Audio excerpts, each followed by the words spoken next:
राधे महादेव। आज का हमारा टॉपिक है कॉम्प्लीमेंट सिस्टम। आज हम बात करेंगे कि आखिर कॉम्प्लीमेंट क्या है, कॉम्प्लीमेंट सिस्टम कब एक्टिवेट होगा, उसके कितने टाइप्स है, ठीक है, कितने पाथवे, वो आज हम डिटेल में पढ़ेंगे। फर्स्ट हम बात करेंगे कि कॉम्प्लीमेंट क्या है। कॉम्प्लीमेंट और कुछ नहीं बल्कि प्रोटीन है। क्या है? प्रोटीन है, ठीक है। वो कहाँ प्रेजेंट होगे? हमारे सीरम के अंदर ये प्रोटीन प्रेजेंट होगे। फिर बात आती है कि ये कॉम्प्लीमेंट सिस्टम एक्टिवेट कब होगा। फॉर एग्जाम्पल, कोई एंटीजन हमारी बॉडी में एंटर हुआ, ठीक है, उसके साथ एंटीबॉडी बाइंड हो गई, ठीक है, और हमें सिग्नल मिल गया कि भाई यहाँ कोई एंटीजन प्रेजेंट है और अब हमें उसको डिस्ट्रॉय करना है, ठीक है। तब जाके हमारी कॉम्प्लीमेंट सिस्टम है वो एक्टिवेट हो जाएगी। वो क्या करेगी? जो भी एंटीजन है, ठीक है, ये जो भी एंटीजन है उसकी सरफेस पर क्या करेगी? पोर क्रिएट कर देगी, होल क्रिएट कर देगी और उसको डिस्ट्रॉय कर देगी। ये काम है हमारे कॉम्प्लीमेंट सिस्टम का, ठीक है। हम देखेंगे कॉम्प्लीमेंट सिस्टम। तो जनरली कॉम्प्लीमेंट सिस्टम में उसके 3 पाथवे है: classical pathway, alternative pathway and lectin pathway, ठीक है। आज के लेक्चर में हम बात करेंगे क्लासिकल पाथवे के बारे में। अल्टरनेटिव एंड लेक्टिन पाथवे के लिए मैं नेक्स्ट वीडियो बना दूंगी, ठीक है। फर्स्ट आएगा कॉम्प्लीमेंट। क्या है complement? The term complement refers to a system of factor which occur in normal serum. कहाँ प्रेजेंट होती है? नॉर्मल सीरम के अंदर। And are activated by antigen antibody interaction. कब एक्टिवेट होगी? जब एंटीजन और एंटीबॉडी बाइंड होगा, ठीक है। फिर है कॉम्प्लीमेंट कंपोनेंट। मैंने क्या कहा कि कॉम्प्लीमेंट क्या है? प्रोटीन है। तो जो भी ये सिस्टम है वो एक प्रोटीन से थोड़ी बनेगी, बहुत सारे प्रोटीन उसके अंदर होंगे। तो यहाँ C1 protein, C2 protein, C3 protein से लेके C9 प्रोटीन यहाँ पार्ट लेंगे, ठीक है। फैक्टर बी है, प्रोपोडीन है, वो सारे भी कॉम्प्लीमेंट कंपोनेंट ही है, ठीक है। वो भी पार्ट लेंगे अल्टरनेटिव पाथवे, लेक्टिन पाथवे के अंदर, ठीक है। हम आज बात करेंगे क्लासिकल पाथवे के अंदर। तो आपको याद रखना है C1 से लेके C9 तक, ठीक है। ये प्रोटीन है C1 से लेके C9 तक, वो कहाँ इंक्लूड होगे? क्लासिकल पाथवे के अंदर, ठीक है। फिर आगे हमारी बात सिंथेसिस कहाँ होते हैं? ये सारे कंपोनेंट है तो वो सिंथेसाइज होते हैं लीवर में, ठीक है। लीवर में मेजर साइट है उसकी लीवर, और माइनर साइट है मोनोसाइट है, टिश्यू मैक्रोफाज है, ठीक है, एपिथेलियल सेल्स है, जिनाइटो यूरिनरी ट्रैक्ट है।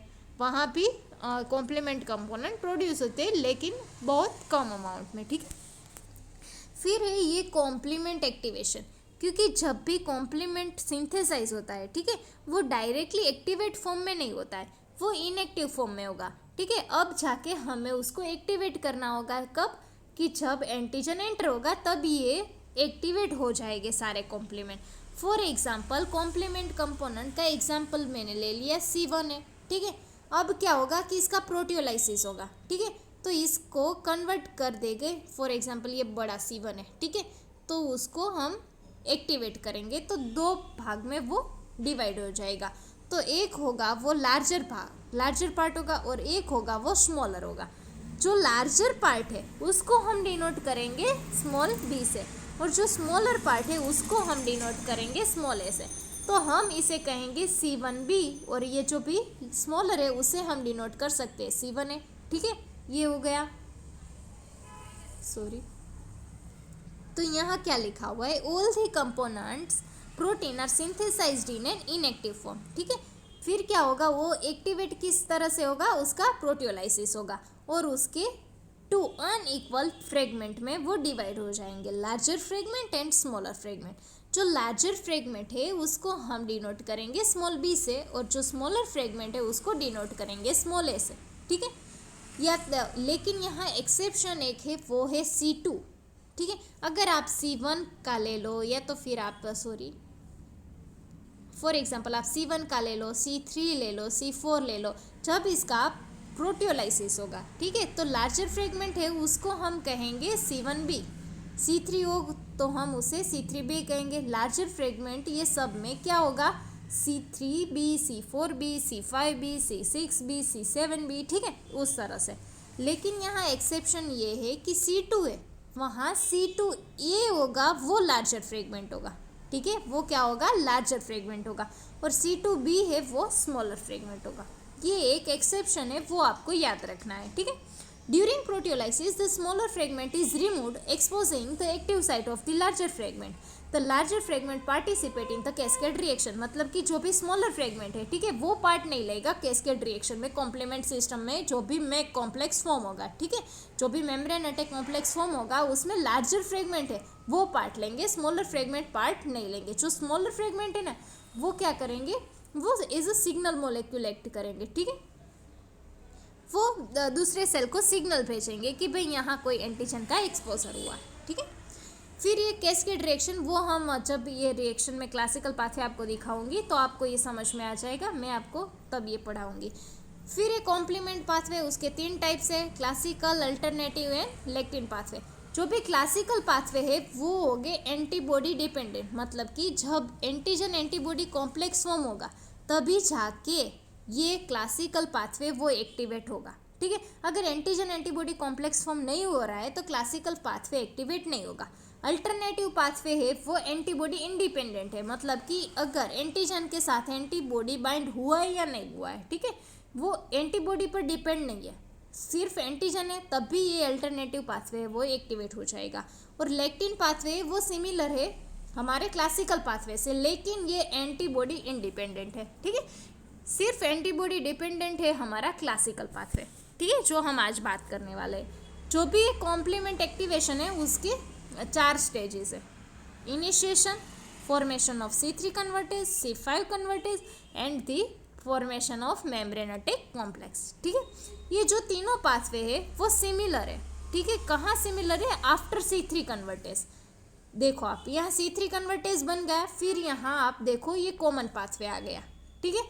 मतलब ये जो आप देख सकते हो डिफरेंस कहाँ है, जहाँ तक C3 कन्वर्टेज फॉर्म नहीं हो जाता, ठीक है. ये C3 कन्वर्टेज क्या है वो भी डिटेल में मैं जब भी ये पाथवे आपको एक्सप्लेन करूँगी तो आपको सब कुछ समझ में आ जाएगा, ठीक है. आप पहले हाइपर ना हो, तो पहले आप देखो ये सब कुछ आप भूल जाओ, लेक्टिन अल्टरनेटिव आपको कुछ नहीं देखना है इस वक्त, सिर्फ आपको फोकस करना है सिर्फ और सिर्फ क्लासिकल पाथवे पर, ठीक है. तो यहाँ देखो लिखा हुआ है एंटीजन एंटीबॉडी, क्यों, क्योंकि क्लासिकल पाथवे वो किस पर डिपेंडेंट है, एंटीबॉडी पर, मतलब कि एंटीजन आ गया, अब इसके साथ एंटीबॉडी बाइंड कर दिया, ठीक है. अब ये एंटीजन एंटीबॉडी कॉम्प्लेक्स फॉर्म होगा तभी हमारा क्लासिकल पाथवे एक्टिवेट होगा. तो ये देखो एंटीजन एंटीबॉडी कॉम्प्लेक्स फॉर्म हो गया. अब हमारा क्या होगा कि C1 है, C1 मोलेक्यूल आ जाएगा, ठीक है. स्टार्टिंग कहाँ से होगा, इनिशिएशन कहाँ से होगा, C1 मोलेक्यूल से. ये C1 मोलेक्यूल है वो क्या करेगा, बाइंड कर जाएगा किसके साथ, जो भी एंटीजन एंटीबॉडी कॉम्प्लेक्स फॉर्म हुआ है ना उसका जो भी FC पोर्शन है एंटीबॉडी का उसके साथ हमारा C1 है वो आके बाइंड कर जाएगा, ठीक है. फिर क्या होगा, ये C1 है वो उसके हमने देखा था, ठीक है, उसके 3 कंपोनेंट है, C1Q, C1R and C1S. So first आएगा हमारा C1Q, ठीक है, फिर आएगा C1R एंड फिर आएगा C1S. लेकिन आप यहाँ याद रखो जो भी C1 है ना, ठीक है, C1Q वो हेक्सामर है, वो क्या है, हेक्सामर है. उसके साथ बाइंडिंग साइट कितनी है, 6 बाइंडिंग साइट प्रेजेंट है. हमारा क्लासिकल पाथवे कब एक्टिवेट होगा कि जब उसके साथ 2 बाइंडिंग साइट होगी, ठीक है, मतलब कि 2 एंटीबॉडी अगर बाइंड होगी C1Q के साथ तभी हमारा क्लासिकल पाथवे वो एक्टिवेट होगा, ठीक है. ये आपको याद रखना है, ठीक है. तो यहाँ देखो आप एंटीजन एंटीबॉडी कॉम्प्लेक्स फॉर्म हो गया था, C1Q आया बाइंड हुआ, फिर C1R आया, C1S आया और यहाँ बाइंड हो गया. तो आप उसको C1QRS उसको अलग अलग आपको दर्शाने की कोई ज़रूरत नहीं है, आप उसको सिर्फ C1 इस तरह से भी डिनोट कर सकते हो, ठीक है. फिर क्या होगा, जो भी ये C1 एक्टिवेट हो गया, अभी ये C1 है वो एक्टिवेट करेगा, किसको एक्टिवेट करेगा, C4 को, ठीक है. ये C1 है वो एंजाइम की तरह एक्ट करेगा और ये C4 है उसको कन्वर्ट कर देगा larger fragment and smaller fragment. तो ये स्मॉलर फ्रेगमेंट है C4 है वो डिफ्यूज हो जाएगा और लार्जर फ्रेगमेंट है वो क्या करेगा, उसके साथ बाइंड हो जाएगा, ठीक है. किसके साथ, C1 के साथ. C1 के पहले से ही बाइंड था किसके साथ, ये एंटीजन है, ये एंटीबॉडी है, ये C1 कॉम्प्लेक्स है. C1 के साथ अब कौन बाइंड हो जाएगा, 4B, ठीक है.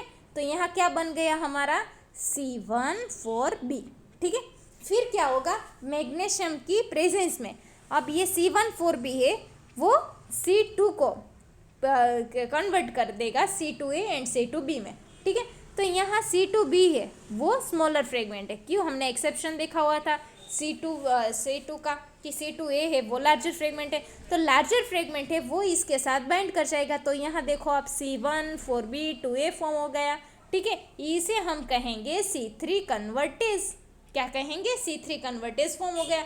ये एंजाइम C3 कन्वर्टेज है वो क्या करेगा? C3 को एक्टिवेट करेगा, C3A एंड C3B में कन्वर्ट करेगा। C3B फिर से उसके साथ बाइंड कर जाएगा। देखो ये C1 4B 2A है, उसके साथ अब 3B भी ज्वाइन हो गया, C1 4B 2A 3B, ठीक है। अब ये फॉर्म हो गया हमारा C5 कन्वर्टेज, इसे हम कहेंगे C5 कन्वर्टेज, ठीक है। अब ये C5 कन्वर्टेज क्या करेगा? C5 को एक्टिवेट करेगा, C5A मॉलिक्यूल डिफ्यूज हो जाएगा और C5B उसके साथ बाइंड हो जाएगा, ठीक है।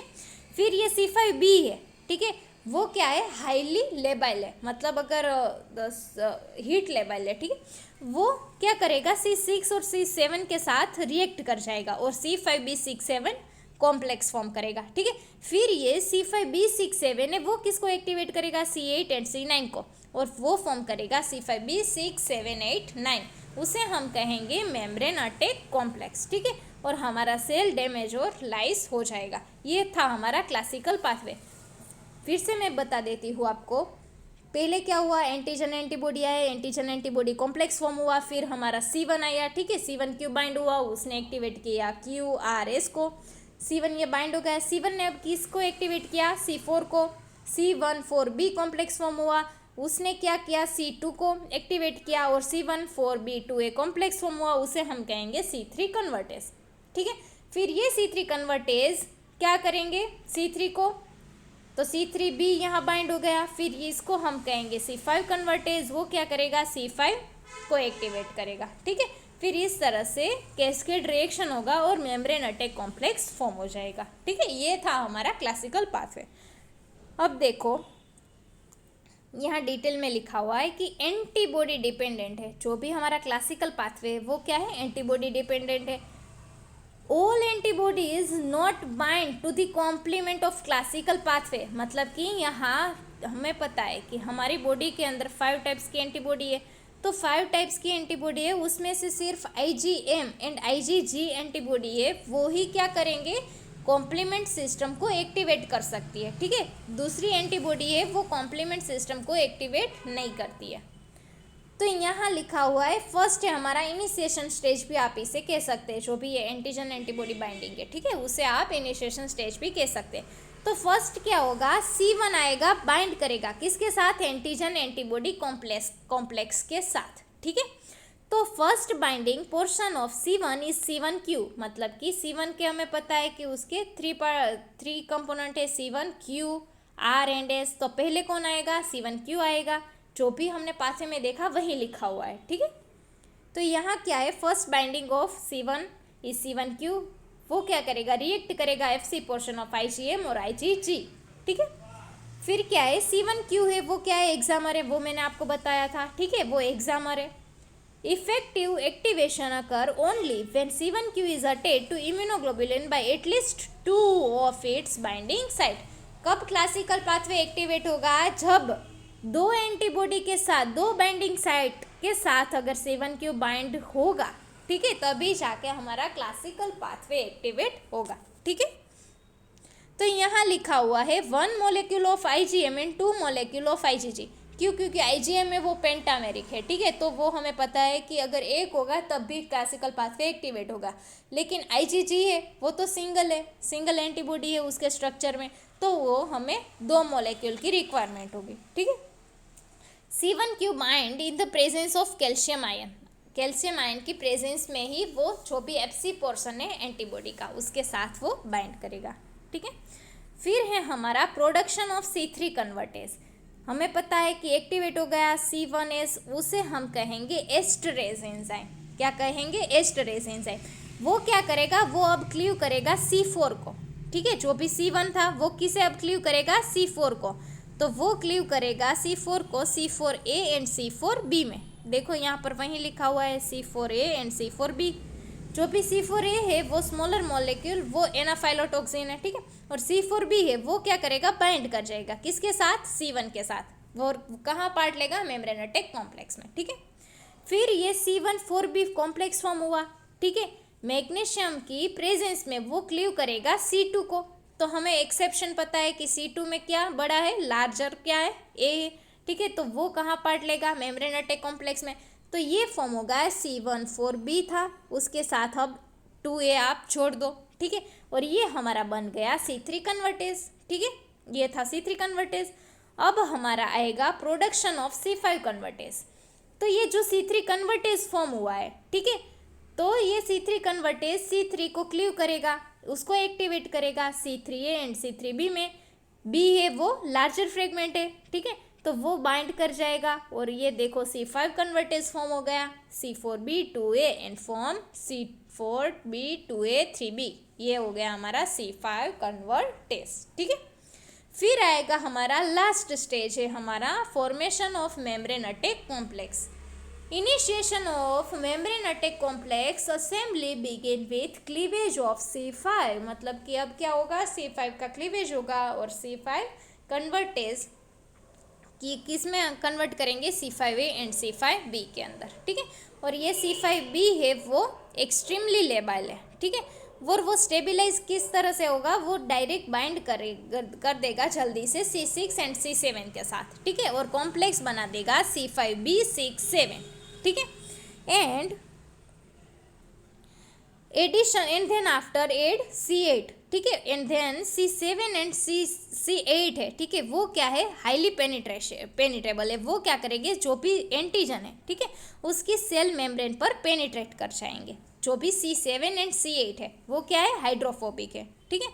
अब क्या होगा, C5B6-7-8 जो कॉम्प्लेक्स फॉर्म हुआ है, ठीक है, उसके पास कैटालिटिक प्रॉपर्टी है, तो वो क्या करेंगे, C9 मॉलिक्यूल है, ठीक है, उसको बाइंड कर देंगे और उसका पॉलीमराइजेशन कर देंगे और एक ट्यूबुलर चैनल फॉर्म कर देंगे, ठीक है, किसके अंदर, जो भी एंटीजन है उसकी सेल सरफेस पर, ठीक है। और क्या कर देंगे, वो मेम्ब्रेन अटैक कॉम्प्लेक्स फॉर्म करेंगे और उसको मतलब पोर क्रिएट करेंगे, कोई भी एंटीजन है उसकी सरफेस पर, ठीक है, होल क्रिएट कर देंगे और वो उस एंटीजन को डिस्ट्रॉय कर देंगे, ठीक है। ये था हमारा क्लासिकल पाथवे। अगर आपको इसके अंदर कोई भी डाउट हो तो आप मुझे कमेंट कर सकते हैं। Thank you.